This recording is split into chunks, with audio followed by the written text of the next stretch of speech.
Now, I'm burying the lead. Yes, you are, because sir. I got people who have been waiting and saying, I got to go to a meeting, Bernstein. Who's this guy the Bears might get?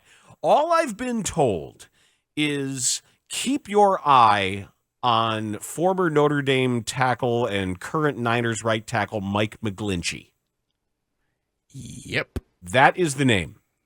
And I don't know, I can't tell you definitively what's going on or where talks have been or who's talking to whom, but sometimes you start hearing enough buzz around a guy. He's very buzzy right now. Yeah, super buzzy. Someone who has been kind of like, that's a name that people going into free agency and looking at the Bears say, oh, well, that might be a fit.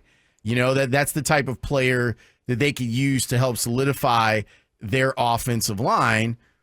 So keep an eye out for that. That's all I would say is keep an eye out for that. He is an enormous human being. He's 6'8". He's 310 pounds. He is a right tackle, and I don't know if they would do this with the intention of moving him to left tackle and moving Braxton Jones. I haven't really thought that far down. You start looking at, they're going to put the Notre Dame line back together. You can get Sam Mustipher at center. Now, go get Quentin Nelson.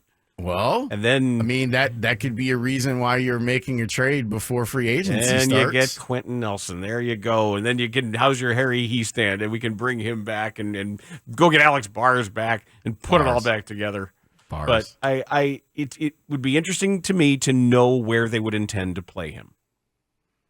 Right. But the thing is that their offensive line is so bad, it kind of doesn't matter. I get it. But especially with a quarterback who moves around like this one moves, and the extent to which they may trust Braxton Jones, They love Braxton Jones, though. Yeah, well, do they love him at left, or do they think They love him at left, and they think that he's a developing asset. Obviously, the thing that he said was he needs to get stronger, and that so that he's not susceptible to bull rushes anymore.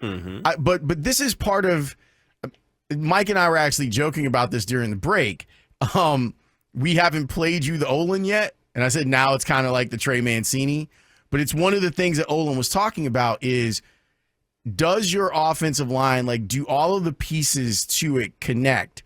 Where if you have an athletic center, like Olin, like Jason Kelce, for example. Well, now you're talking about two of the best who've ever done it. No, but the point was, if you have an athletic center, how do you build the guards? Because your athletic center is probably going to be a little bit smaller. Right. So you better have some maulers that are next to him at guard. With the way Justin Fields plays, and some of the places where he looks more comfortable than doesn't when he throws, maybe right tackle is more important. Like, I don't know.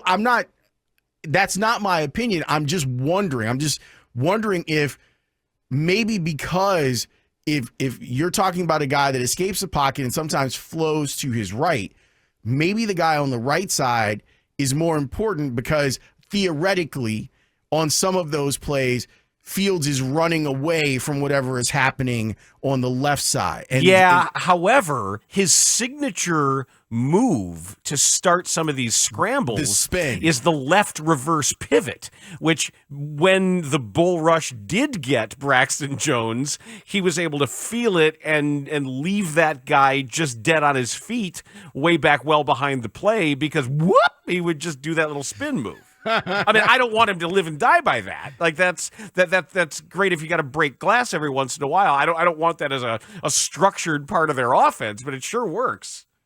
So, you know, here's the great thing about it. The Bears need help in so many places that all I want them to do is add good football players to the team, and McGlinchey he fits that. That's a good football player. It's a solid start. It makes you better if that's what ends up happening. If next week we see that Mike McGlinchey is hovering over everyone with a big old Bears jersey in his hand.